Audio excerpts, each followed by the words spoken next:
संत नामदेव पंजाबला जातात आणि 300-400 वर्षानंतर गुलजारजी मराठी साहित्य संमेलनाला उपस्थित असतात, तेव्हा आंतरभारतीचं एक वर्तुळ पूर्ण होतं.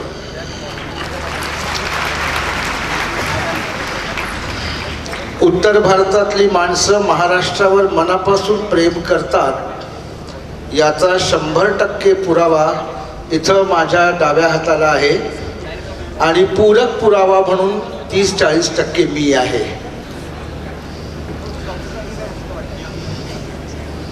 क्या ठीक आहे. जवळजवळ 50हून अधिक वर्ष गुलजारजींच्या गाण्यांचे कवितेचे पाणी आपल्या भोवती चमचमते आहे.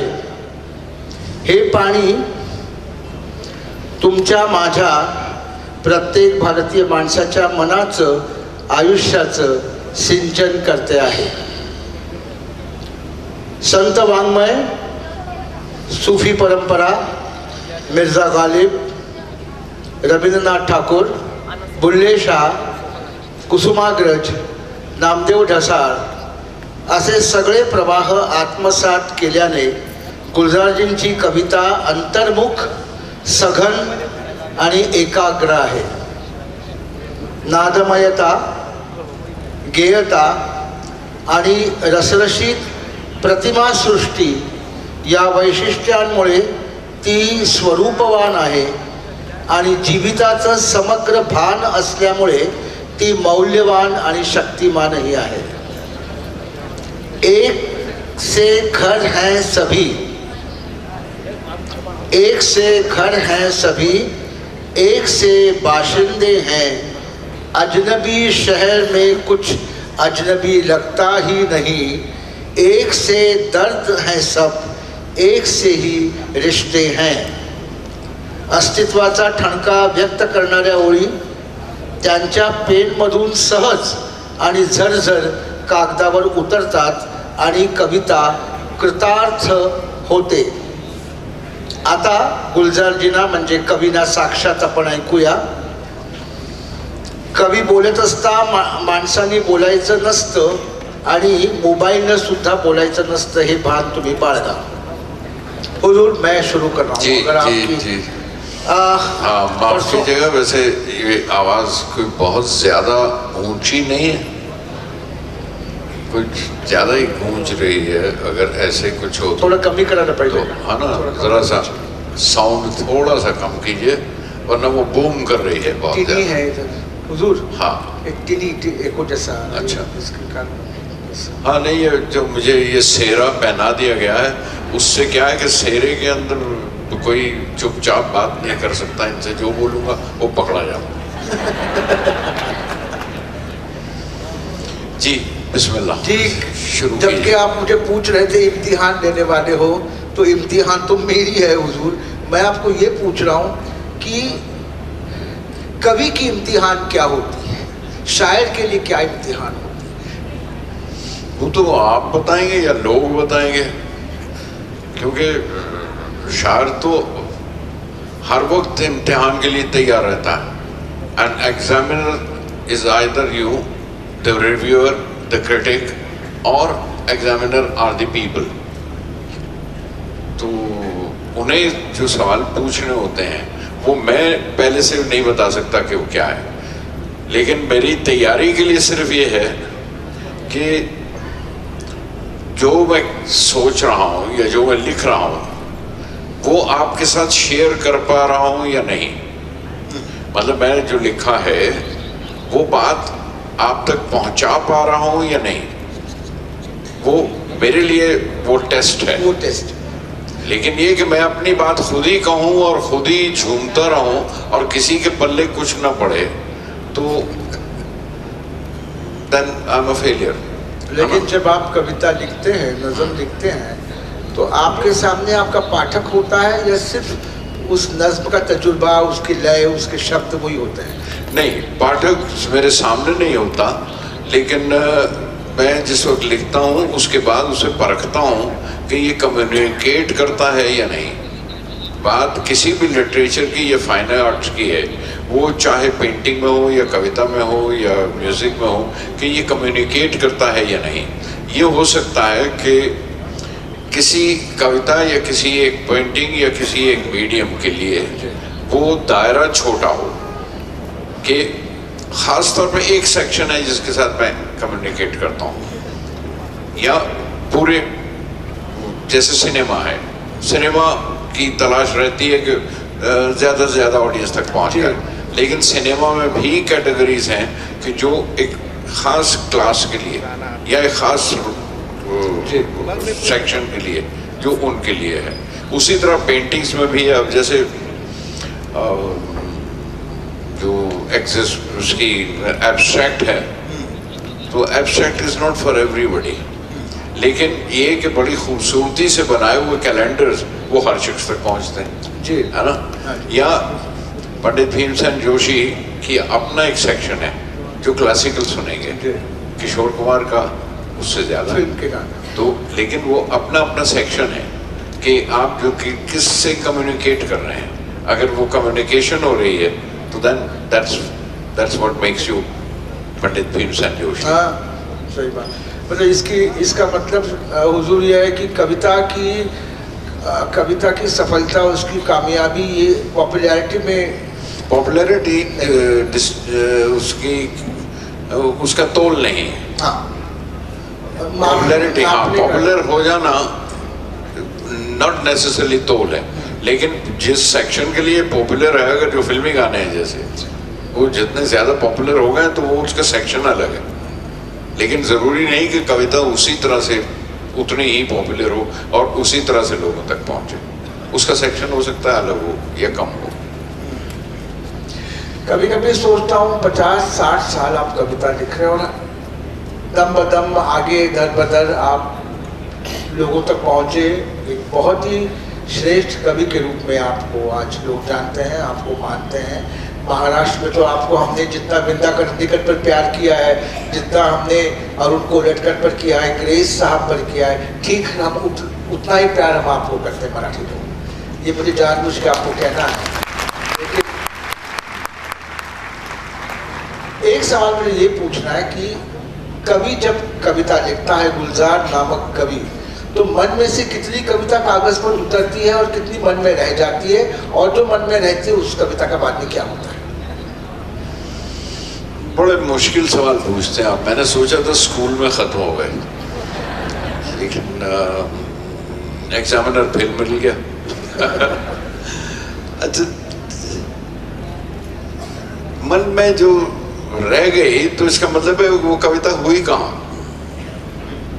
आप जो कहना चाहते हैं अगर आप वो कह नहीं पाए तो कविता हुई कहाँ? अधूरी तो ना रही, और ना ही एक मन में रह गई। आपको वो आपके अंदर परेशान करती रहेगी जब तक आप उसका इजहार नहीं कर लें, आप जब तक उसको अपने उससे निकाल नहीं पाए अपने सिस्टम से, वरना आपके सिस्टम में वो घुलती रहेगी और आपके सिस्टम में तंग करती रहेगी। और सिस्टम से निकाल के नज़्म सामने रखने के बाद मैं अपनी बात कर सकता हूँ, दूसरे बड़े कवियों की नहीं कह सकता कैसे करते हैं, लेकिन ये कि उसके बाद वो छूट जाती है, छोड़ दिया। टोटली ऑब्जेक्टिवली देखने के लिए अपने आप को उससे हटा के गैर करके वो उस पोएम को, वो जब आप उतना वक्त उससे गुजर जाते हैं तो तब आप ऑब्जेक्टिवली उस पर रिएक्ट कर सकते हैं कि, और ये कि ये वही बात है जो मैंने सोची थी या कुछ और हो गई। अगर कुछ और हो गई तो वो नज़्म रद्द कर देते हैं, लेकिन अगर वही बात है जो मैंने कहा तो फिर उसकी फाइन ट्यूनिंग होती है कि ये बात ज़रा सी ऐसे महीन कर दिया जाए, इसे थोड़ी सी और रेती से घिसा जाए तो शायद देर तक बहुत दूर तक पहुँचेगी, वो होता है। और जहाँ तक आपने दूसरे लोगों की नज़्मों का कहा, जैसे ग्रीस का ग्रेस के लिए जैसे आपने जिक्र किया, या विंदा जी का, या उनके ट्रांसलेशन, बहुत बार आप ट्रांसलेशन इसलिए भी करते हैं, अनुवाद इसलिए भी करते हैं, सिर्फ ये नहीं कि आपको अच्छी लगी है तो आप दूसरों तक पहुंचा देना चाहते हैं, एक तो ये भी वजह है, कई दफ़ा उनकी नज़्म भी, मास्टर्स की नज़्म आपको पूरी तरह समझ तब आता है जब आप अनुवाद कर रहे होते हैं। हाँ, तो वो सीखने का ढंग भी है, आदमी सीखता भी है उसमें से, और सीख लेने के बाद वो बांटता है, शेयर करता है दूसरों के साथ। लेकिन अंग्रेजी में जो कहते हैं अक्सर पिछले 10 साल से शब्द बहुत आता है, लॉस्ट इन ट्रांसलेशन, तो इस पर आप यकीन करते हैं कि जो ग्रेस साहब ने मराठी में लिखा है मूल, या कुसुमाग्रज जी ने लिखा है, उसका बस वैसा का वैसा उतनी ही सशक्त अनुवाद हो सकता है उसका? आपके हाथों हुआ है, लेकिन अगर कम असल कोई होगा तो उसका क्या होगा? नहीं, मेरे यहाँ पे वो नहीं होता। वो अब कुछ, एक तो ये है कि इत्र अगर एक बोतल से निकाल के शीशी से आप वो इत्र दूसरी शीशी में डालेंगे बोतल में, तो कुछ तो उसमें से उड़ेगा। तो वो इत्र मैं अगर वहाँ से निकाल के एक दूसरी शीशी में डाल रहा हूँ तो कुछ इत्र तो उसमें से कुछ खुशबू तो उड़ गई, है ना। और एक ज़रा सी मिसाल एक देने वाले हैं पवन कुमार वर्मा, जिन्होंने एक दफ़ा मिसाल दी थी कि it's like a mistress.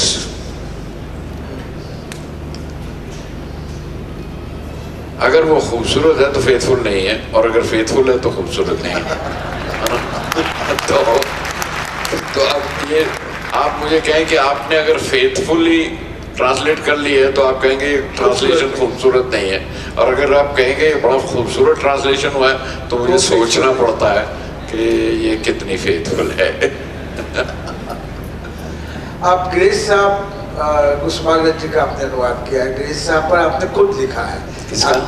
Kusumagraj जी और ग्रेस। जी आप हाँ। कुछ सुनाना पसंद करेंगे अभी या बाद में करेंगे? जी हाँ, मैं ज़रूर सुना देता हूँ। ये बस्ता इसलिए है कि हम छांट नहीं पाए, वक्त नहीं मिला, सुबह का प्रोग्राम लंबा हो गया था, तो इसलिए पूरा बस्ता उठा के ले आया। तो उसमें से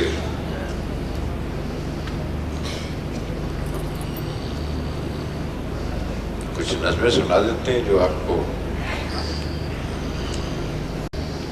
रीड, अगर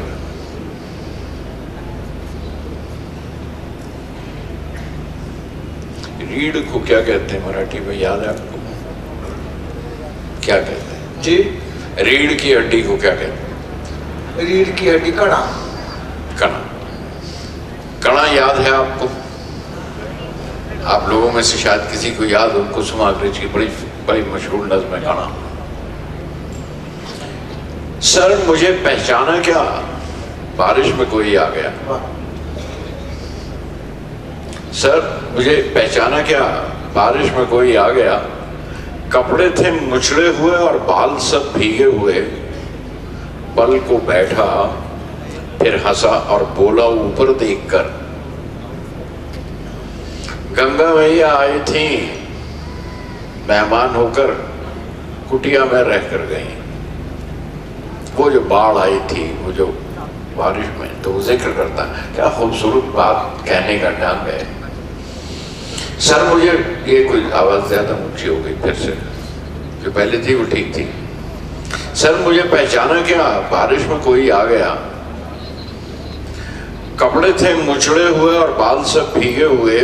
पल को बैठा फिर हंसा और बोला ऊपर देखकर, गंगा मैया आई थी मेहमान होकर, कुटिया में रह कर गई। मायके आई हुई लड़की की माँ ने चारों दीवारों पे नाची। खाली हाथ अब जाती कैसे। खैर से पत्नी बची है, खैर से पत्नी बची है। दीवार चूरा हो गई, चूल्हा बुझा, जो था नहीं था सब गया। प्रसाद में पलकों के नीचे 4 कतरे रख गई है पानी के। प्रसाद में पलकों के नीचे 4 कतरे रख गई है पानी के। मेरी औरत और मैं सर लड़ रहे हैं, मट्टी कीचड़ फेंक कर दीवार उठाकर आ रहा हूं। जेब की जानिब गया था हाथ के हंसकर उठा वो, ना ना ना पैसे नहीं सर, यूं ही अकेला लग रहा था। घर तो टूटा, रीढ़ की हड्डी नहीं टूटी मेरी, हाथ रखिए पीठ पर और इतना कहिए कि लड़ो, हाँ लड़ो बस। लड़ पड़े।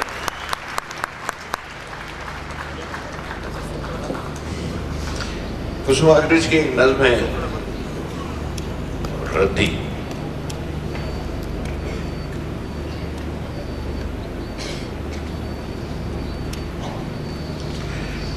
बड़ी अच्छा, मैं खास तौर पे कुसुमाग्रज इसलिए ट्रांसलेट किया, इसलिए अनुवाद किया इनकी नज़्मों का कि जो बड़ी कविताएं, बड़ी मीनिंगफुल और बड़ी महान कविताएं वो टेक्स्ट में बच्चों को पढ़ाई जाती हैं, स्कूलों में हैं, लेकिन ये जो छोटे छोटे से लम्हे पकड़ते थे, वो एक्सप्रेशन और मूड पकड़ लेते थे, मुझे लगा ये हिंदी में नहीं पहुंची हैं ये नज़्में और पहुंचेंगी नहीं। तो इसलिए मुझे महसूस हुआ कि ये पहुंचनी चाहिए और इसलिए ये ज़ुबान ली और मैंने कुछ 2-1 साल लग के, जिसमें अगेन अरुण छोटे बहुत मददगार साबित हुए, उनके साथ बैठ के और ये इनका अनुवाद शुरू किया। एक दफ़ा जब राशन ख़त्म हुआ था तो रद्दी निकाली थी घर से कि बेच आए। आम बातें हैं जो घरों में होती हैं, रोज़मर्रा की बातों में। एक दफ़ा जब राशन ख़त्म हुआ था तो रद्दी निकाली थी घर से कि बेच आए। हंस के कहा था तूने तब, कहो तुम्हारी नज़्म भी डाल दूं इसमें, उनसे वज़न बढ़ जाएगा। क्या बात है, क्या अंदाज है कहने का। रद्दी। एक दफ़ा जब राशन ख़त्म हुआ था तो रद्दी निकाली थी घर से कि बेच आए। हंस के कहा था तुमने तब, कहो तुम्हारी नज़में भी डाल दूं उनमें, उनसे वज़न बढ़ जाएगा।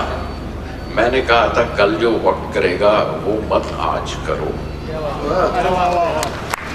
कल जो वक्त करेगा वो मत आज करो। आंखें भर आई थी तेरी और कहा था मैं तो क्या, वो वक्त भी ना कर पाएगा, वो वक्त भी ना कर पाएगा। और वाकई वो नहीं कर पाता वक्त। बहुत खूबसूरत है जी। जब आप ऐसा अनुवाद करते हैं फिर एक अपनापन महसूस होता होगा आपको उस कवि के साथ जिसका आप अनुवाद कर रहे हैं। क्या यूनिवर्सल थॉट आता होगा कि मेरे दिमाग में जो जहन में जो विचार आता है वो इसी के जहन में आता है, भले भाषा भिन्न हो, अलग हो। बिल्कुल बिल्कुल। कविता यूनाइट करती है हर मानव को। बिल्कुल मिलाती है और जिंदगी शेयर करती है कविता। बड़ी बात ही ये है कि जिंदगी से उठाए हुए लम्हे जब कवि उन्हें इन कूजों में रख लेता है या इन पुड़ियों में बंद कर लेता है तो वो जिंदगी की पुड़ियाँ हैं जो बढ़ती हैं जाके जगह जगह, और वो शेयर करता है। आप स्वयं पंजाबी में कभी लिखे नहीं हुजूर? आप आपकी मादरी जुबान तो पंजाबी, मातृभाषा पंजाबी है। हाँ नहीं, मैंने पंजाबी में लिखी ही नज़में, कुछ शुरू में पंजाबी में भी लिखा, बाद में कुछ गाने एक आध पंजाबी में लिखने हुए तो लिए, लेकिन कविता का ख़ास काम मेरा जो है वो पंजाबी में नहीं है। एक बड़ी अजीब बात है कि पंजाब में मातृभाषा पंजाबी है, लेकिन उर्दू बिल्कुल मादरी ज़बान की तरह है, क्योंकि जितने जेंट्स थे वो उर्दू पढ़ते थे और महिलाएं हिंदी पढ़ती थी धार्मिक किताबों की वजह से। तो पति और पत्नी आपस में भी अनपढ़ रहे कि जब वो पति का लेटर आता था, उसका खत आता तो वो किसी से पढ़वाने जाती थी, और जब पत्नी का खत आता तो वो किसी और से पढ़वाने जाता था। तो लेकिन एक घर में दो भाषाएं रहती थी। नहीं, बड़ी चीज एक और है, उर्दू के जितने मॉडर्न और जितने बड़े शायर हुए तो पंजाबी, वो सब पंजाबी है और उनकी मातृ ज़बान। डॉक्टर इकबाल जो पाकिस्तान के वो है, लेकिन मंटो ले लीजिए, सादत हसन मंटो, उसकी मातृ ज़बान वो है, कृष्ण चंद्र वो है, फैज़ साहब की, फैज़ अहमद फैज़, उनकी ज़बान मातृ ज़बान पंजाबी है,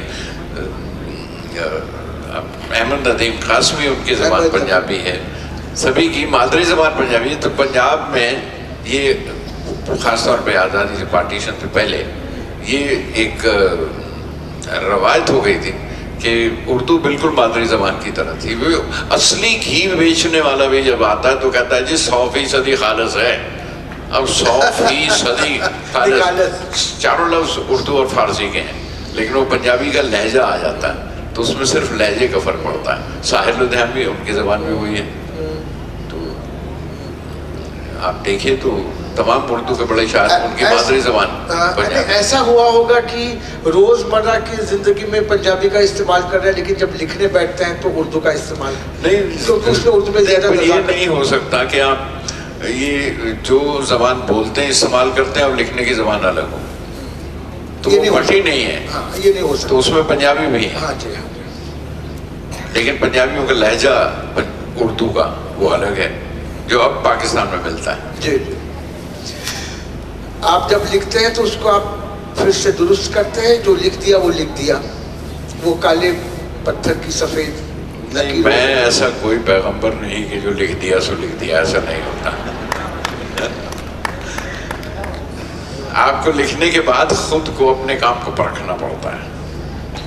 इसीलिए मैंने शुरू में कहा कि उसे छोड़ दिया जाता है और फिर कुछ अरसे के बाद जब उसे मैं देखता हूँ तो ये अंदाज़ा लगाने की कोशिश करता हूँ कि जो बात मैं कहना चाहता था वही कही है, कुछ और तो नहीं कह रहे, या वही बात पहुँची है कि नहीं पहुँची।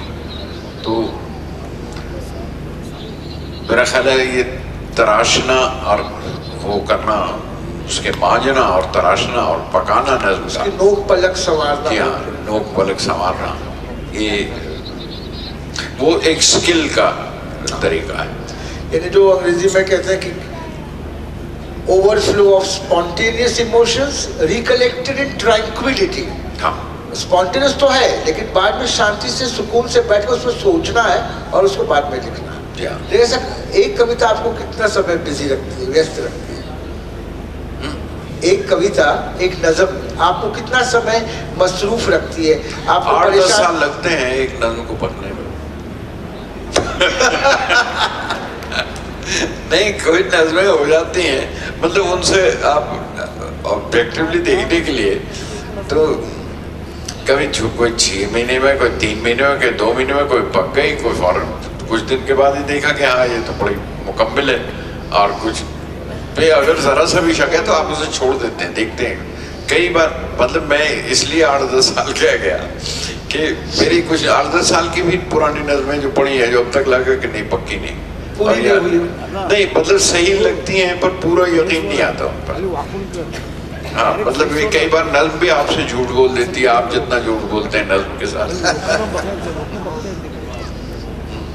नज़म बहलाती है, फुसलाती है, रुलाती है, नज़म खेलती है शायर के साथ, नज़म गुदगुदाती है, रुलाती है, बहुत सा कुछ नज़म, कविता, शायरी, बहुत सा कुछ कवि के साथ करती है। ये मैं पहले भी बता चुका हूँ, फिर से आप लोगों के सामने जिक्र करता हूँ कि ये चूल्हे पर, कोयलों पर रखा हुआ पतीला है पानी का, और वो आग जलती रहती नीचे। वो जब बॉयल होना शुरू होता है तो उसमें से एक भाप निकलती है ना, और ढक्कन ऊपर का, उसको रास्ता चाहिए भाप को, तो वो उसे आहिस्ता आहिस्ता वो खड़खड़ खड़खड़ खड़खड़ खड़खड़ खड़खड़ करने लगता है ढक्कन। जी हाँ, वो नज़्म के निकलने का तरीका है। आप उबल रहे थे अंदर से, आप अंदर से उबलते रहते हैं, और उसमें से जब वो भाप निकलती है, अपना रास्ता ढूंढती है, तो फिर वो नज़्म की शक्ल में निकलती है। और जब तक वो भाप निकलती नहीं, आप बेचैन रहते हैं अंदर से, है ना। वो उसी तरह के भाप आपके अंदर उठ रही है, आपको बेचैनी है, तो वो बेचैनी है क्रिएटिविटी की, वो बेचैनी है क्रिएटिव एफर्ट की, और वो क्रिएटिविटी अपना रास्ता खुद ढूंढती है। और once you are in it, you are addicted. फिर आप उसमें एडिक्शन हो गई आपकी। अब आप छूट नहीं सकते जब तक वो बात कह नहीं ले। वो बहुत जरूरी है। तो नज़्म के तो कई रुख हैं। कुसुमाग्रज जी ने एक जगह लिखा है कि अगर आप कविता का छाप अगर यहाँ कोई छोड़ दे कि ये कवि है, तो फिर उसको एक कैफ चढ़ता है, एक नशा चढ़ती है इसमें। क्या एक नशा उस इंसान को चढ़ती है, कोई और वो हर चीज उसी नजरिए से देखता है जो नजरिया उसको कविता ने बहाल किया। क्या बिल्कुल तो अभी सही। आप जो कह रहे हैं कि हाँ, मैं इस वक्त उनकी नज्म इसमें क्या नाम है मुझे नहीं याद, लेकिन इसमें है उनकी एक नज्म कि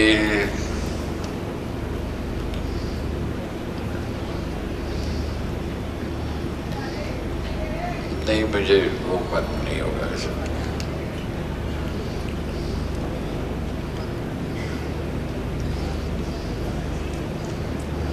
नहीं, वो निकालना मुझे इस वक्त नहीं ख्याल, लेकिन उनकी नज्म है इस बात पर कि जो नज्म जब उनके सामने आती है तो किस तरह से आती है।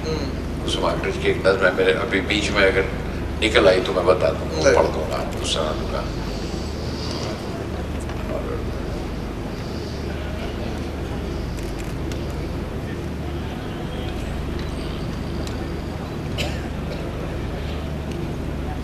नहीं sorry,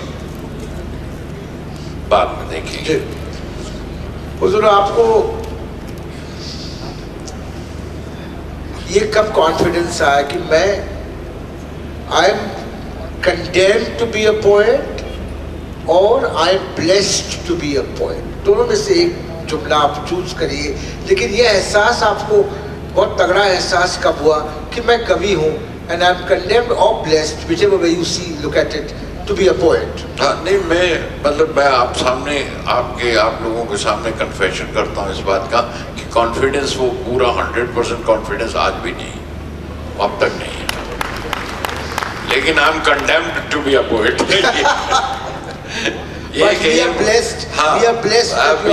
Condemned to become a poet, that came very early, क्योंकि मुझे कहीं ना कहीं वो अंदर भाव बहुत थी, और किताबें अच्छी लगती थी, किताबों की शक्लें अच्छी लगती थी, किताबें चोरी कर लेता था, लाइब्रेरी से भी किताबें चोरी की हैं, और घर में बड़े भाई की किताबें जो उर्दू की थी वो भी चोरी कर लेता था, और किताबें चोरी करने की आदत पुरानी है मेरी। और लेकिन ये कि ये ख्याल ज़रूर आता था कि अच्छी लगती थी किताब में और उसमें लिखा हुआ नाम, तो मेरी बेटिया ने पुरानी किताबों में मेरी एक किताब ढूंढ के निकाली और दिखाई मुझे। मोपासा की एक शॉर्ट स्टोरीज की किताब थी, और उस रबर की स्टैंप लगाकर उस पर मैंने अपने रबर की स्टैंप उसी से ब्लैक करके देखता था कि मेरा नाम किताब के ऊपर हो तो कैसा लगता है। तो वो मेरी बेटिया ने पब्लिश भी कर दिया, वो दिखाया, तो वो जो ख्वाहिश थी ना कि this is what I want to do, this is what I want to be. तो एक व्यापारी फैमिली में, बिजनेस फैमिली में पैदा होकर I was the black sheep of the house, I was the black sheep of the family. और इसलिए वो फादर का जुमला था कि अगर आप समझें तो कहते थे अच्छे भले व्यापारियों के घर में ये मिरासी कहाँ से पैदा हो, तो मुझे मिरासी कहा जाता था। तो ऐसी सूरत थी उसमें। तो ये कि मैं confidence it keeps coming and keeps going. मतलब कॉन्फिडेंस का ये है कि कभी कभी आपको लगता है मैं कह ली जो कहना था भाई, ये हुई ना बात, वही उठ के दूसरे दिन नजर देखा तो मैं ये किया क्या आपने। कभी कभी कॉन्फिडेंस कुछ दिन ज्यादा चलता है, फिर उसके बाद suddenly you start losing the confidence. और ये भी होता है कि when you read masters and continue reading masters, and masters तो एक जगह जहाँ से हमने एजुकेशन ली, आप जब इस जनरेशन की पोएम्स देखते हैं तो कई बार महसूस होता है कि ये इंटेंसिटी तो मेरे पास नहीं है। मैं आज की, जैसे मैं सुबह भी अर्ज किया कि मैंने बहुत ट्रांसलेशन किए हैं, हिंदुस्तान की सारी ज़बानों से ट्रांसलेशन किए, मतलब कोई 32 ज़बानों से ट्रांसलेशन किया, अनुवाद किया। तो मतलब 370, 372, 272 कुछ शायरों का ट्रांसलेशन किया है, और 32 ज़बानें जिनकी स्क्रिप्ट है हिंदुस्तान में, और 400 के करीब नज़में ट्रांसलेट की हैं, जिनमें से छटाई करता रहता हूँ। और वो किताब आप तक पहुँच जाएगी मेरा ख्याल है इस साल के आखिर तक, नहीं तो शुरू में अगले साल, जिसका नाम है अ पोएम अ डे। तो मैं मकसद ये था कि मैं आपको रोज़ एक नज़्म देता हूँ, लेकिन आज की जो है तो उसमें जब नॉर्थ ईस्ट की नज़में ट्रांसलेट की तो वो महसूस हुआ कि ये इंटेंसिटी वहाँ पे जो गुजर रही है और कितनी इंटेंसिटी से बयान करते हैं। सही बात। और young poets of north east, बहुत इंटेंसिटी है। सम पोइट्स फ्रॉम तिब्बत, जिनका इमेजिन कीजिए, आप सोच के देखिए कि उनके बाप दादा आए जिस वक्त तिब्बत छोड़ के आए हैं, और उनकी पैदाइश यहाँ पर हुई है, पैदाइश में पड़े हुए हैं, और उस वतन की बात जो उन्होंने देखा नहीं है, जो माँ बाप से सुनते चले आए हैं, और वो जो बीच में बबल है, जो खला है, वो वैक्यूम है, and they are attached to that country. वो उस देश से उनकी लगन कि जो उन्होंने देखा नहीं है, एक्सपीरियंस में कहीं नहीं है, लेकिन फील है, अंदर से फील है कि मेरा देश वो है, वहाँ पर है, और वो बड़ी इंटेंसिटी के साथ उनकी नज़मों में बाहर आता है, और वो महसूस करने वाली बात। ये अलग अलग स्वर है जो मुख्य धारा में आनी चाहिए, नॉर्थ ईस्ट हो या जम्मू कश्मीर हो। इसीलिए ये कोशिश की थी, ये किताब जो आप तक आ जाएगी, या टैगोर ट्रांसलेशन किया है टैगोर का, वो भी आएगा। तो हुजूर, आप कविता और गीत, इसमें अक्सर लोग बहुत फर्क करते हैं। शैलेंद्र जी हरदम दुखी रहते थे कि उनको कोई कवि नहीं मानता, गीतकार मानता है उनको। आप कविता और गीत में कोई बुनियादी फर्क देखते हैं? गीत कौन सा? जी, गीत भी तो कविता है। गीत भी कविता है। गीत भी तो एक कविता है। आप या फिल्म की गीत की बात कर रहे हैं तो फिल्मी गीत, फिर गाना कहिए, फिर उसे गीत मत कहिए। तो आप गाना कहे तो समझ में आएगी बात। आप गीत में भी फर्क कर रहे हैं, एक जो गीत में भी आप फिल्म का गीत अलग मान रहे हैं, और गीत के हमारे यहाँ रस्म है, भजन इज अ गीत। भजन मतलब हमारा जितना ये कहिए कि भक्ति रस में जितना लिखा गया है तो वो गीत है, और गीत की बंदिश है, इसलिए उसे गीत कहा जाता है। उस बंदिश में जो जिसमें गायकी जरूरी हो जाती है, नज्म के अंदर गायकी जरूरी नहीं, लेकिन गीत में गाना जरूरी है, लेकिन वो फिल्म का गाना नहीं है, वो लिटरेचर है पूरा। लेकिन फिल्म के गीत लिखना तो वो भी कविता हुई ना, उसकी फॉर्म की वजह से उसे गीत कहा जाता है। जैसे फॉर्म की वजह से इसे नज्म कहते हैं, फॉर्म की वजह से इसे गजल कहते हैं, फॉर्म की वजह से मरसिया कहते हैं। लेकिन हमको इस मोड़ से जाते हैं, कुछ सुस्त कदम रस्सी हमको कविता लगती है, सिनेमा का गीत नहीं लगता है, जो कि उस सिनेमा में है। तो अगर कविता लगती है तो अच्छी बात, उसमें बुरी बात क्या है? तो आपको लगती है तो सराखों को सिनेमा के गीत लिखना ज्यादा आसान नहीं, वो थी नज्म, पहले नज्म ही से आई थी, इसलिए आपको ऐसा लगता है। तो वैसे नज्म की बात आप कर रहे हैं तो चलिए मैं आपको नज्में सुना दूं, वरना परेशान हो जाएंगे लोग कि ये तो कुछ और ही बातें करते जा रहे हैं जी। तो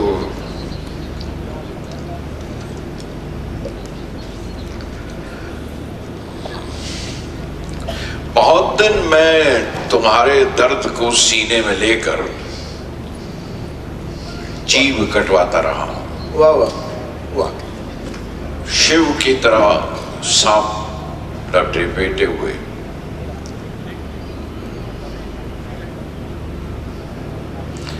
बहुत दिन मैं तुम्हारे दर्द को सीने में लेकर जीव कटवाता रहा हूं, उसे शिव की तरह लेकर गले में सारी पृथ्वी घूम आया हूं।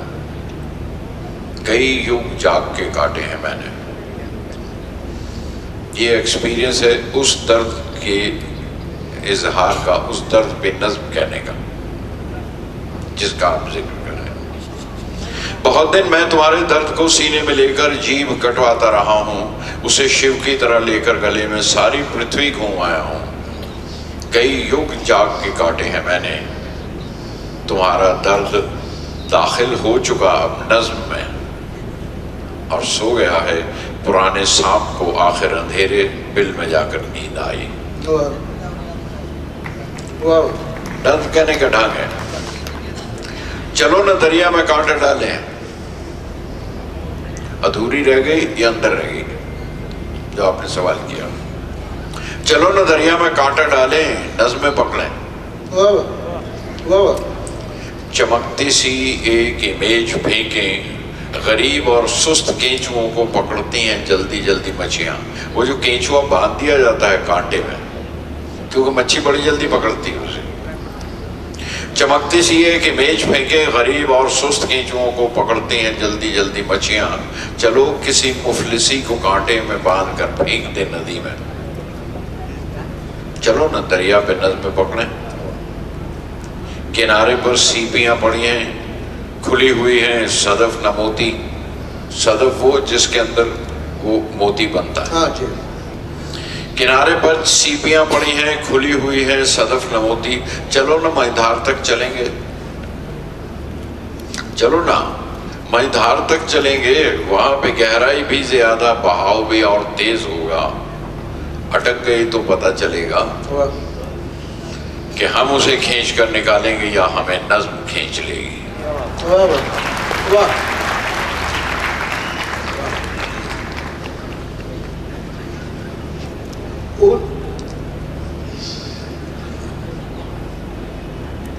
आओ फिर नज्म कहें, इंशाअल्लाह। आओ फिर नज्म कहें, फिर किसी दर्द को सहला के सुझा लें आंखें। बहुत बढ़िया। There is some pain, और आपको इजहार की जरूरत है। आओ फिर नज्म कहें, फिर किसी दर्द को सहला के सुझा लें आंखें। फिर किसी दुखती हुई रग से छुआ दें नश्तर, नश्तर जिससे काटा जाता है। या किसी भूली हुई राह पे मुड़कर एक बार नाम लेकर किसी हम नाम को आवाज ही दे लें। चलो फिर नज्म कहें। वाह वाह। अब इसी में मैं आपको सुना दूं।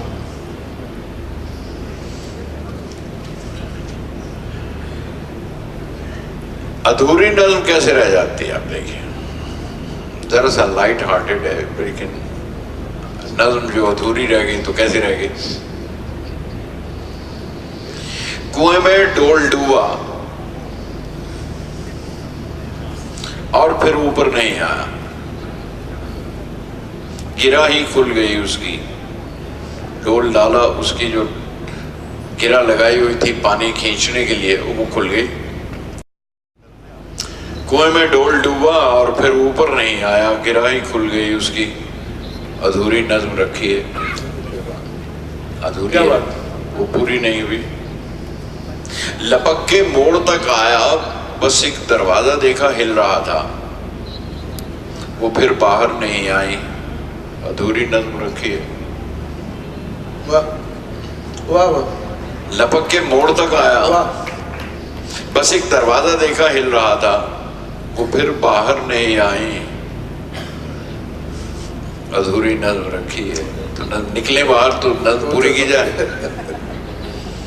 और ये जो आप रोज एक्सपीरियंस करते होंगे, डबो के चाय में खाने लगा था खस्ता बिस्किट। डबो के चाय में खाने लगा था खस्ता बिस्किट, वहीं पे रह गया वो जितना भीगा था। अधूरी नज्म रखी।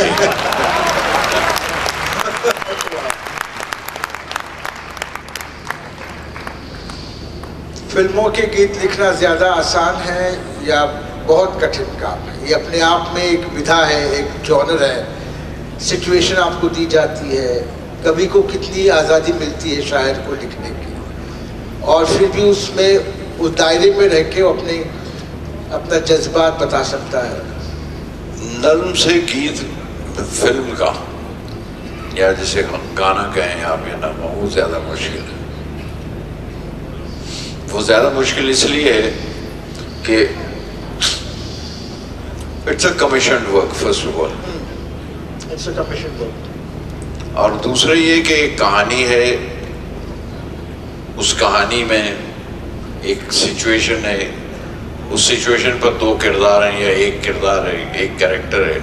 उस कैरेक्टर की जो ज़बान है, जो वो डायलॉग में बोल रहा है, आपको उसी पर गाना लिखना है। तो ये 3-4 बंदिशें, और उसके ऊपर सबसे बड़ी बंदिश ये कि ट्यून बनी हुई है, आप इसी मीटर में लिखेंगे और किसी में लिखेंगे। तो इतनी बंदिशों के साथ, और ज़रूरी नहीं कि जो आप लिख रहे हैं वो आप ही का स्टेटमेंट हो, आपकी कन्विक्शन हो, क्योंकि वो उस कैरेक्टर की कन्विक्शन है, उसके पॉइंट ऑफ व्यू से लिखा जा रहा है। इसलिए वो मुश्किल काम है, क्योंकि वो गैर के यहाँ गैर की भैंस का चारा बनाना, गैर की गाय को चारा बना के खिलाना है, अपनी गाय नहीं है। तो लेकिन अपनी गाय खुद धो लेते हैं और खुद नज़्म आपको कहनी है, आप अपनी मर्जी से कहते हैं जैसे कहना चाहते हैं। लेकिन उसमें मुश्किल बात यह है कि आपको चाल दी जाती है, मीटर दिया जाता है, उसके अनुसार आपको लिखना पड़ता है। उसके लिए संगीत की जानकारी होना जरूरी है जी। और आप मुझे कितने सालों से कह रहे हैं कि आपको संगीत आता नहीं और आपको समझता नहीं है। क्या आता है?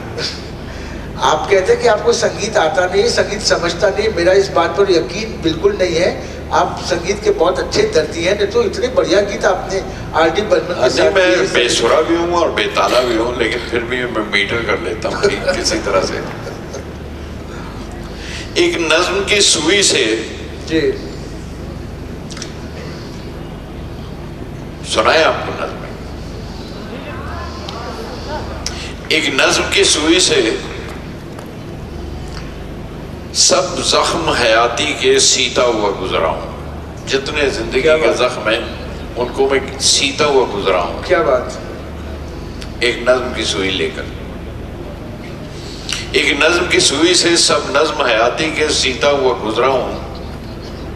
चुभती थी तो लगती थी, जब पार निकलती थी तो दर्द को तस्कीन से सीती हुई निकली। जब पार निकलती थी तो दर्द को तस्कीन से, मतलब तसल्ली से सीती हुई निकलती थी। एक गलती हुई मुझसे, जिस धागे से सीता था उस धागे के आखिर में मैं गिरा लगाना भूल गया।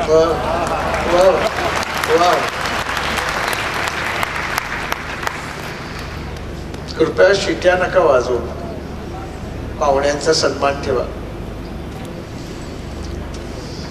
एक लंबी सी नज़्म सुनिए।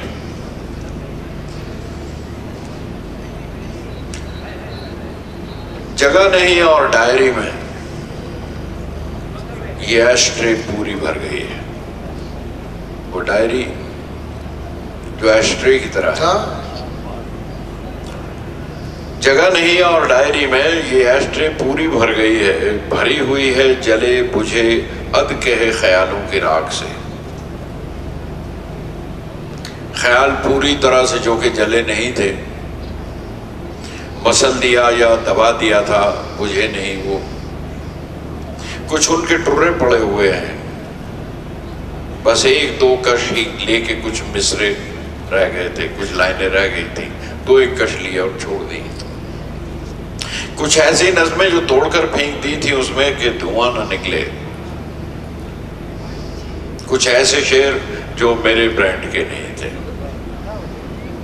वो एक ही कश में खास कर एस्ट्रे में घिस के बुझा दिए थे।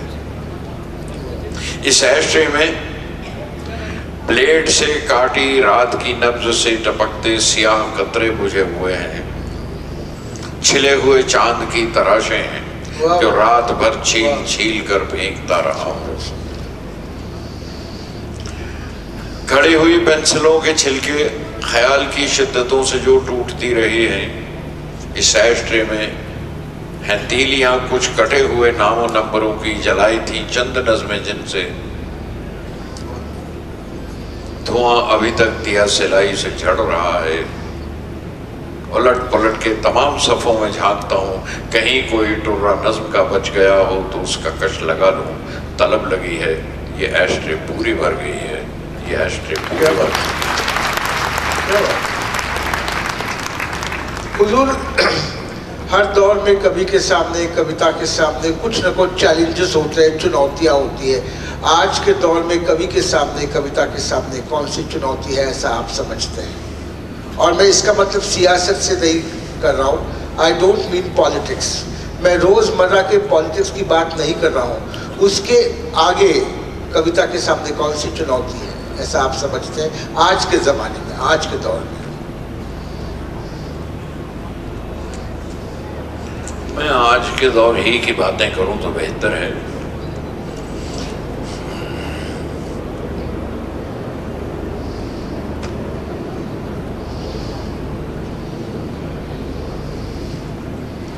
आपने सुनी होगी ये नज़्म, चलिए आपको ये बताएं जो आज के दौर में ये कि किताबें मतरूक होती जा रही हैं। आजकल जो सारा लिखा जा रहा है इस पर कंप्यूटर के ऊपर, और आईपैड पे आप पढ़ लेते हैं और लिखते भी आईपैड पे और कंप्यूटर पे लिखते हैं, तो किताबें कहीं उदास हो गई हैं। तो किताबों से जो आपका रिश्ता है वो कम होता जा रहा है। ये आज के मसलों में एक बहुत बड़ा चुनौती है। सुनिए, किताबें झांकती हैं बंद अलमारी के शीशों से, शायद ये सुनी हो आपने कहीं। किताबें झांकती हैं बंद अलमारी के शीशों से, बड़ी हसरत से तकती हैं, महीनों अब मुलाकातें नहीं होती। जो शामें, ये जरा सी यहाँ से आवाज बहुत ज्यादा आ रही है, वहां से बहुत ज्यादा बोल रहे हैं, कई दफा देखा मैंने आवाज। जरा सा यहाँ ये विंग में जरा सी खामोशी करेंगे। मेरा ख्याल है उन्हें माइक दे दिया जाए तो अच्छा होगा। कोई सुन नहीं रहा है, they are so busy with it, इतने बिजी हैं, कोई सुन नहीं रहा है। बहुत ज्यादा आवाजें आ रही हैं आपके वहां से।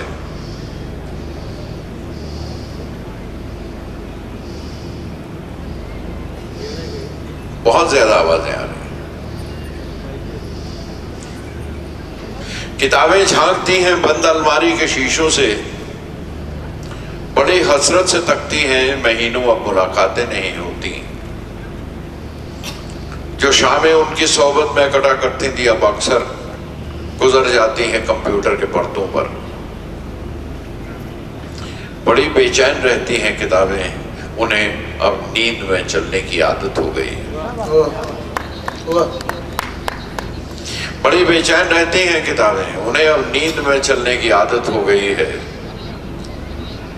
जो कदरें वो सुनाती थी कि जिनके सेल कभी मरते नहीं थे, वो कदरें अब नजर आती नहीं घर में। जो रिश्ते वो सुनाती थी वो सारे उधड़े उधड़े हैं। कोई सफ़ा पलटता हूं तो एक सिसकी निकलती है, कोई सफ़ा पलटता हूं तो एक सिसकी निकलती है। कई लफ्जों के मानी गिर पड़े हैं, बिना पत्तों के सूखे टुंड लगते हैं वो सब अल्फाज। ये लाइन देखिए, बिना पत्तों के सूखे टुंड लगते हैं वो सब अल्फाज, जिन पर अब कोई मानी नहीं उगते।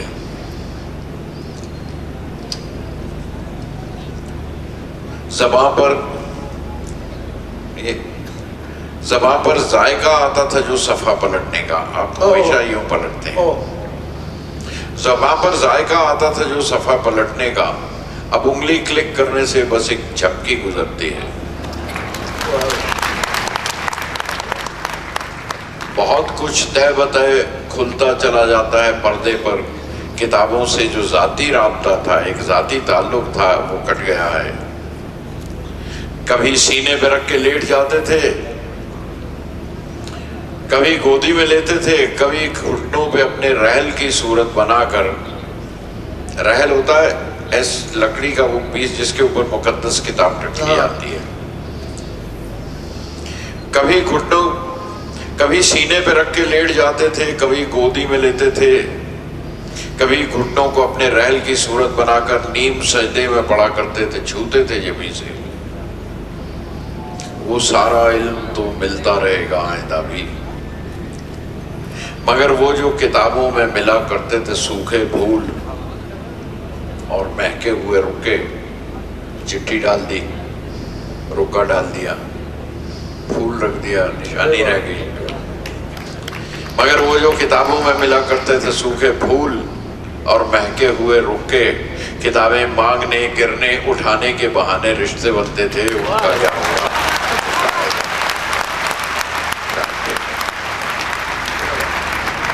क्या बात।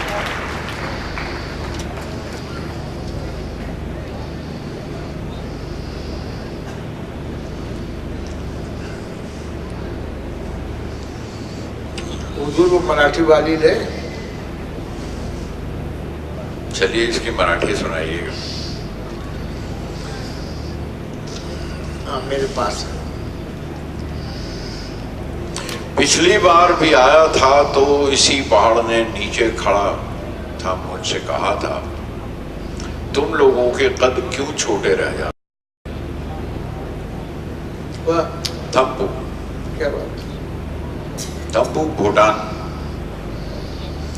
पिछली बार भी आया था तो इसी पहाड़ ने नीचे खड़ा था, मुझसे कहा था तुम लोगों के कद क्यों छोटे रह जाते हैं। आओ हाथ पकड़ लो मेरा, पसलियों पर पांव रखो, ऊपर आ जाओ। आओ ठीक से चेहरा तो देखो तुम कैसे लगते हो। क्या बात।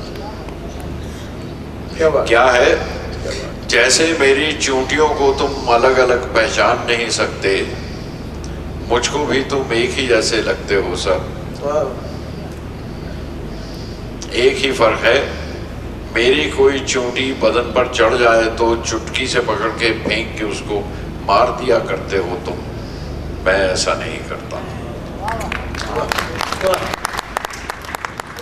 मेरे सनोबर देखो, सनोबर के दरख्त, मेरे सनोबर देखो कितने ऊंचे ऊंचे कद के हैं। तुमसे 7 गुना तो होंगे, कुछ तो शायद 10 या 12 गुना हो। उम्रें देखो इनकी तुम कितनी बड़ी है, सदियों जिंदा रहते हैं। कह देते हो कहने को, लेकिन तुम अपने बड़ों की इज्जत नहीं करते, इसीलिए तुम लोगों के कद इतने छोटे रह जाते हैं। इतना अकेला नहीं हूं मैं, तुम जितना समझते हो। तुम ही लोग हो भीड़ में रहकर भी तन्हा तन्हा लगते हो। इतना अकेला नहीं हूं मैं, तुम जितना समझते हो। तुम ही लोग हो भीड़ में रहकर भी तन्हा तन्हा लगते हो। भरे हुए जब काफिले बादलों के जाते हैं, जप्पियां डाल के मिलकर जाते हैं वो मुझसे। दरिया भी उतरते हैं तो पांव छू के विदा होते हैं। मौसम मेरे मेहमान हैं, आते हैं तो महीनों रहकर जाते हैं, अजल अजल के रिश्ते निभाते हैं। देखता हूं कितनी छोटी छोटी उम्रों में तुम मिलते और बिछड़ते हो। ख्वाहिशें और उम्मीदें भी बस छोटी छोटी उम्रों जितनी, इसीलिए क्या तुम लोगों के कद इतने छोटे रह जाते हैं। वाह वाह वाह, क्या बात। ये इन्वायरमेंट के बाद, ये इसका मराठी किया हुआ है मेढे। किसने किया है? किशोर मेढे। देखिए, पतझड़ में जब पत्ते गिरने लगते हैं, पतझड़ में जब पत्ते गिरने लगते हैं, क्या कहते होंगे शाखों से? पत्ते जब गिरने लगते हैं तो वो यही कह के जाते हैं, हम तो अपना मौसम जी कर जाते हैं, तुम खुश रहना, तुमको तो हर मौसम की औलादें पाल के रुखसत करनी होगी। हर बार नए पत्ते आएंगे, हर बार शाख को रुखसत करना पड़ेगा। हम तो अपना मौसम जी कर जाते हैं, तुम खुश रहना, तुमको तो हर मौसम की औलादें पाल के रुखसत करनी होगी। शाख की बारी आई थी जब कटने की, शाख की बारी आई थी जब कटने की, तो पेड़ से बोली, खुद बोली थी, तुमको मेरी उम्र लगे, तुमको तो बढ़ना है और ऊंचा होना है, दूसरी आ जाएगी, मुझको याद न रखना। पेड़ जमीन से क्या कहता,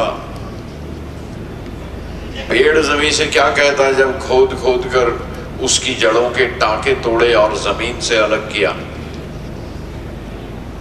उल्टा जमीन को कहना पड़ा, पेड़ से कहती है जमीन। याद है एक छोटे से बीज से तुमने झांक के देखा था जब पहली पत्ती आई थी। जमीन को ये कहना पड़ा, याद है एक छोटे से बीच से तुमने झांक के देखा था जब पहली बत्ती आई थी, फिर आना और मेरी कोख से पैदा होना, अगर मैं बची रही, अगर मैं बची रही।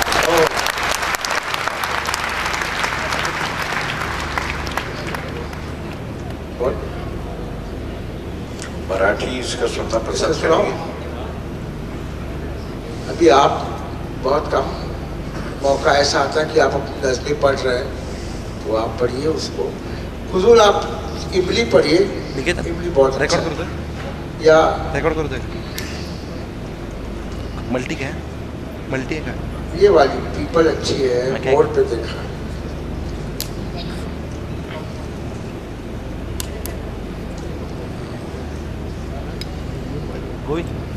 लीजिए कुछ आपके मजे की नज़में पढ़ेंगे।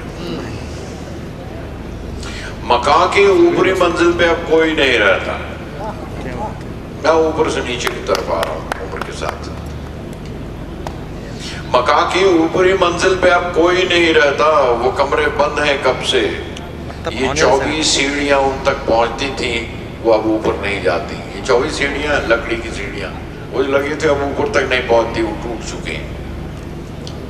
मकान की ऊपरी मंजिल पे अब कोई नहीं रहता, वो कमरे बंद हैं कब से। जो 24 सीढ़ियां उन तक पहुंचती थी, वो अब ऊपर नहीं जाती।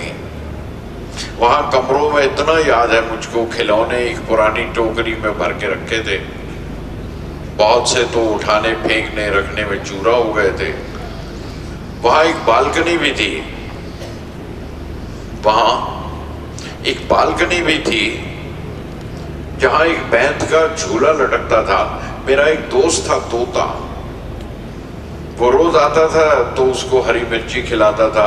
उसी के सामने छत थी जहां एक मोर बैठा आसमां पर रात भर मीठे सितारे चुगता रहता था। क्या बात? उसी के सामने छत थी जहां एक मोर बैठा आसमां पर रात भर मीठे सितारे चुगता रहता था। मेरे बच्चों ने वो देखा नहीं, वो नीचे की मंजिल पे रहते हैं जहां पर पियानो रखा है। पुराने पारसी स्टाइल का फ्रेजर से खरीदा था, मगर कुछ बेसुरी आवाजें करता है कि उसके रीड्स सारे हिल गए हैं, सुरों पर दूसरे सुर चढ़ गए हैं। ये चेंज ऑफ टाइम, चेंज। उसी मंजिल पे एक पुश्तैनी बैठक है। पुश्तैनी बैठक इज एंसेस्ट्रल। उसी मंजिल पे एक पुश्तैनी बैठक है जहां पुरखों की तस्वीरें लगी थी। उसी मंजिल पे एक पुश्तैनी बैठक है जहां पर पुरखों की तस्वीरें टंगी थी। मैं सीधा करता रहता था, हवा फिर टेढ़ा कर जाती। क्या बात? बहू को मूंछों वाले सारे पुरखे क्लीशे लगते थे। बहू को मूंछों वाले सारे पुरखे क्लीशे लगते थे। मेरे बच्चों ने आखिर उनको कीलों से उतारा, पुराने न्यूज़पेपर में उन्हें महफूज करके रख दिया था। मेरा एक भांजा ले जाता है फिल्मों में, कभी सेट पर लगाता है, किराया मिलता है उन पुरखों से। मेरे बच्चों ने आखिर उनको कीलों से उतारा, पुराने न्यूज़पेपर में उन्हें महफूज करके रख दिया था। मेरा एक भांजा ले जाता है फिल्मों में, कभी सेट पर, किराया मिलता है उन पुरखों से। मेरी मंजिल पे मेरे सामने मेहमान खाना है, द गेस्ट हाउस। मेरी मंजिल पे मेरे सामने मेहमान खाना है। मेरे पोते कभी अमेरिका से आए तो रुकते हैं, अलग साइज में आते हैं। वो जितनी बार आते हैं खुदा जाने वही आते हैं, या हर बार कोई और आता है।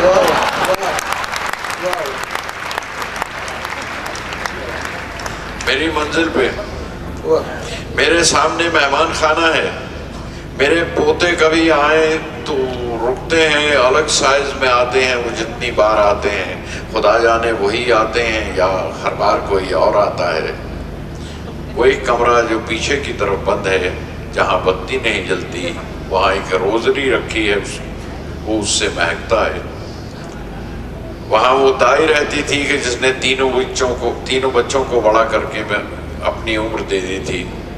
मरी तो मैंने दफनाया नहीं, महफूज करके रख दिया उसको। और उसके बाद एक दो सीढ़ियां हैं नीचे तय खाने में जाती हैं जहां खामोशी रोशन है। सुकून सोया है बस इतनी सी पहलू में जगह रखकर कि जब मैं सीढ़ियों से नीचे आऊं तो उसी के पहलू में बाजू पे सर रखकर गले लग जाऊं और सो जाऊं। वाह।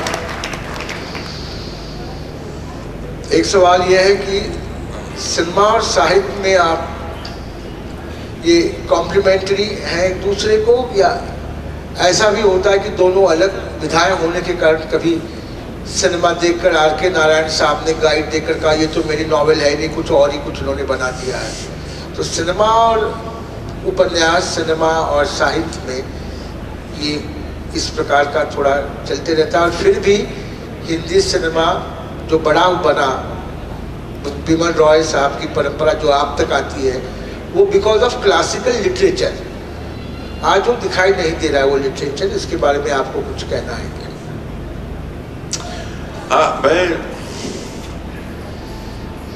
वो विषय लंबा है तो मैं जरा सा जो बैठे हुए दोस्त हैं उनके साथ नज़मों की गिरे बांध रहा था, तो मैं बांध लेता हूँ नज़्म और सुनाए आपको। नाज़िम हिकमत की एक नज़्म है फ्यूनरल नाम से। उन्होंने जिस तरह से देखा, मैं उसी जनाजे को जो उन्होंने देखा है नाज़िम हिकमत ने, मैं उसे अपनी तरह से बयान कर रहा हूँ। सिर्फ ये कि हमारे यहाँ कैसा है और उनके यहाँ कैसा हुआ होगा। एक जनाजा है फ्यूनरल। मैं नीचे चल के रहता हूँ, मैं नीचे चल के रहता हूँ, ज़मीन के पास ही रहने दो मुझको, मुझे घर से उठाने में बड़ी आसानी होगी। आजकल के स्काई स्क्रैपर्स जैसे हैं, आप इमेजिन कीजिए उसमें कोई शख्स ये बात कर रहा है। मैं नीचे चल के रहता हूँ, ज़मीन के पास ही रहने दो मुझको, मुझे घर से उठाने में बड़ी आसानी होगी। बहुत ही तंग है ये सीढ़ियां और 11वीं मंजिल, दबाव पानी का भी 5वीं मंजिल तक मुश्किल से जाता है।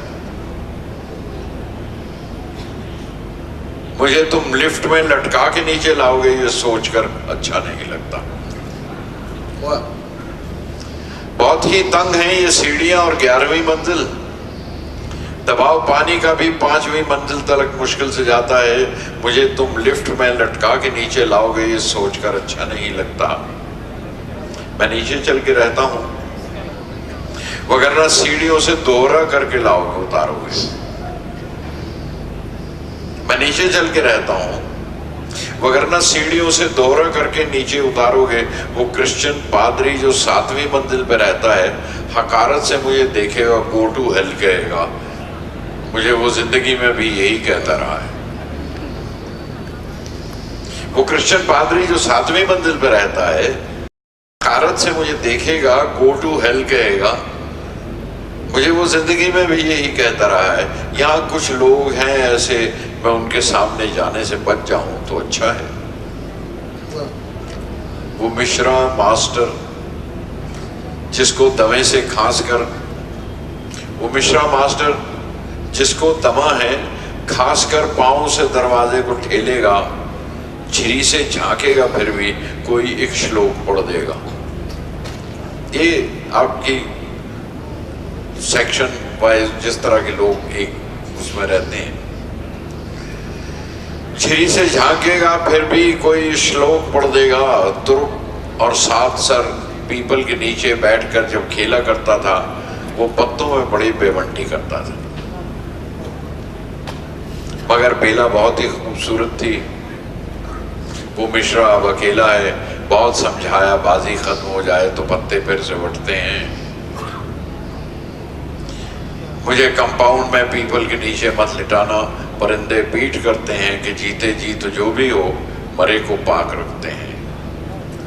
मैं नीचे चल के रहता हूँ, मुझे गैरेज सफा कर दो, धकेलो गाड़ी को बाहर खड़ी कर दो, उसे तो फिर भी कोई तोल कर ले जाएगा, लेकिन मुझे कोई कबाड़ी भी नहीं लेगा। मैं नीचे चल के रहता हूँ। चलो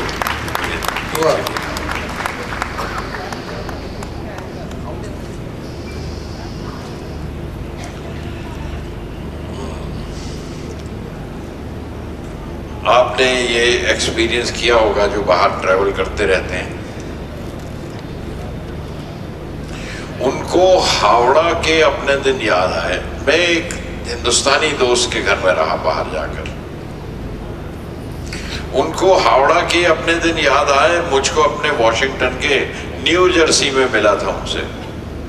पहले कालरा थे, अब डब्ल्यू देकर कुर्सी से डब्ल्यू देकर सी से कालरा लिखते हैं। कल रात उन्हीं के घर पे काटी। घर की एक दीवार पे मट्टी का एक टेसू रखा था, एक नारियल की हुक्की और चिलम भी, और बहुत कुछ ऐसी चीजें देहात की। एक देहाती बापू की तस्वीर भी थी। भूल नहीं पाए वो हिंदुस्तान कभी। बोले बचपन में ये लेकर हम ये टेसू गुड़ मंडी पे घिरकर चीरी लकड़ी मांग के लाते थे।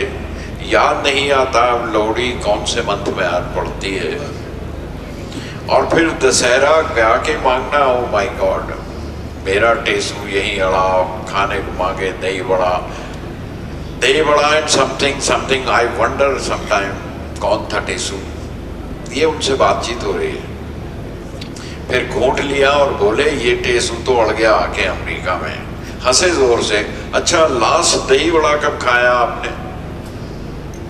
यहाँ पे 109 स्ट्रीट में एक इंडियन रेस्टोरेंट है, वहां पे मिलता है, सरदार है, and you know 3rd generation speaks Punjabi अब तक। She was Regal. पीते पीते सारी रात अंग्रेजी में कल हिंदुस्तान को याद किया। हिंदुस्तान बहुत जोर से याद आया। क्या बात। अब टाइम क्या है ये बताइए, ताकि मैं उस हिसाब से आपको नज़्में सुना दूं। बड़ी अच्छी बात है, आपका कविता सुनाने का मूड है आज, और हम लोगों का सुनने का मूड है। मैंने कहा आपका कविता सुनाने का मूड है और हमारा सुनने का मूड है। नहीं, सवा छह आप हो तय रहे हैं। करिए। चलिए 2 नज़्में आपको और लंबी सी सुनाते हैं ताकि आज के हालात के साथ आपको जोड़ दें। 2 नज़्में। Self made. पुनिया के खेत में उसकी मां ने थोड़ी देर दराती रोक के उसको जन्म दिया था।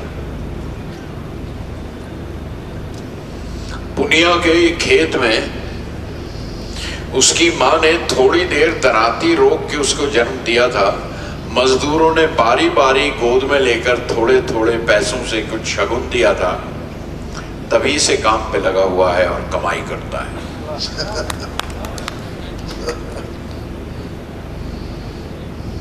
भीख में अच्छे पैसे थे। हाथ पांव पे पट्टियां बांध के मां मंदिर के दरवाजे पर रखाती थी, बाप उठा के ले आता था। अपने दूध के पैसे रोज कमा लेता था वो।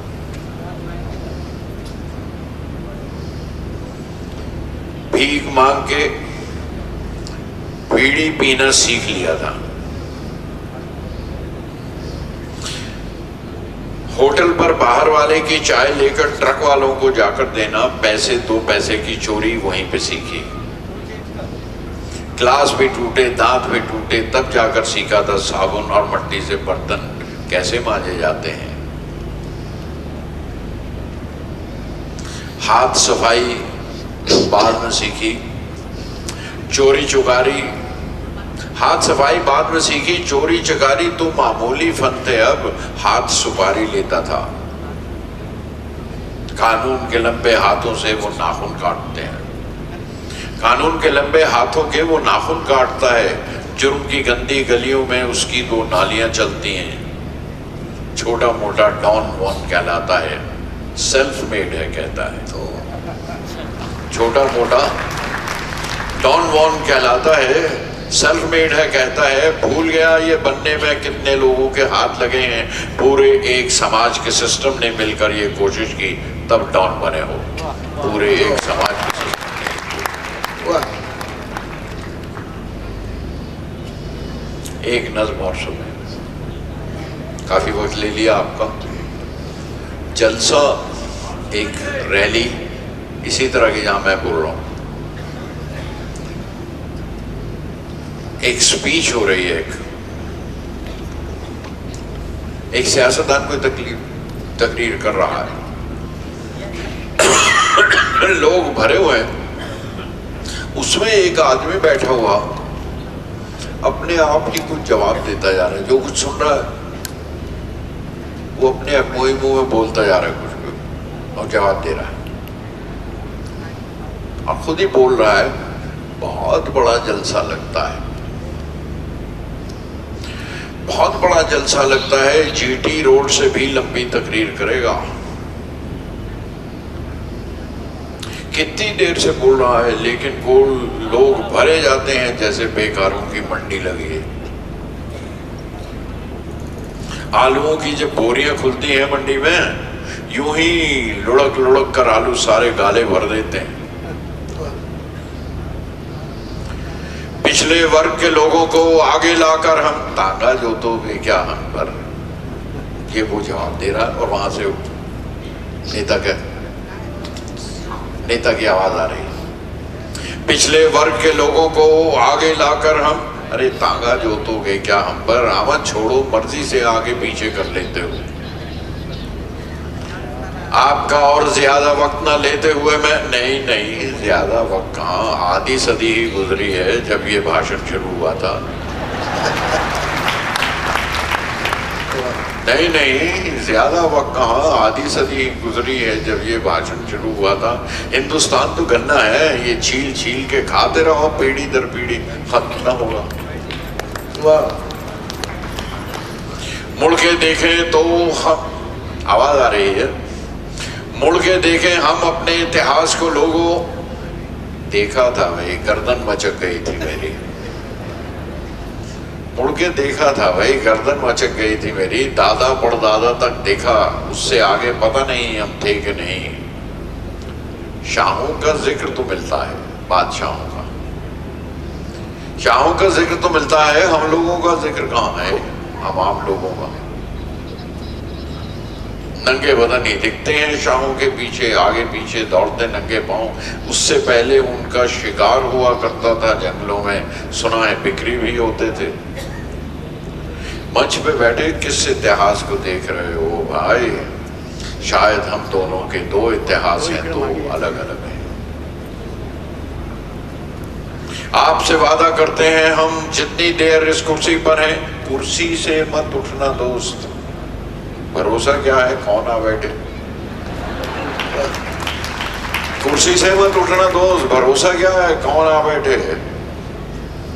और वसीयत में भी अपनी आखिरी ख्वाहिश लिख कर जाना, कुर्सी पर बिठला के चंदन की लकड़ी से चिता बनाए। दफन करें तो कब्र में भी कुर्सी लगवा के दफन करें, कुर्सी से मत उठना दोस्त। हंसते क्या हो, तुमको क्या मालूम कि मैं क्या सोच रहा हूं।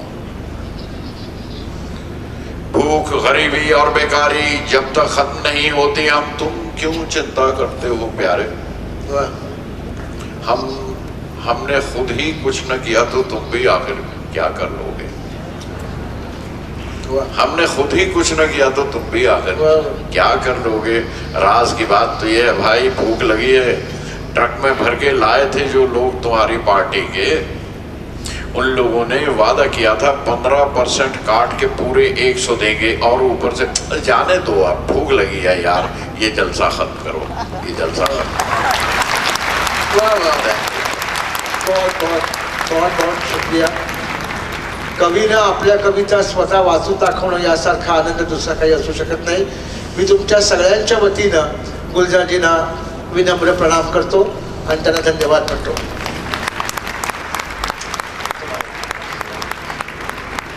थैंक यू, बहुत बहुत शुक्रिया, थैंक यू वेरी मच।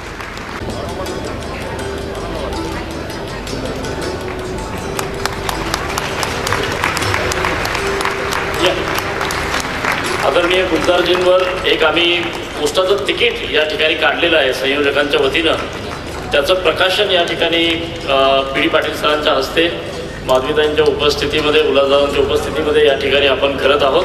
बाकीच आपणही या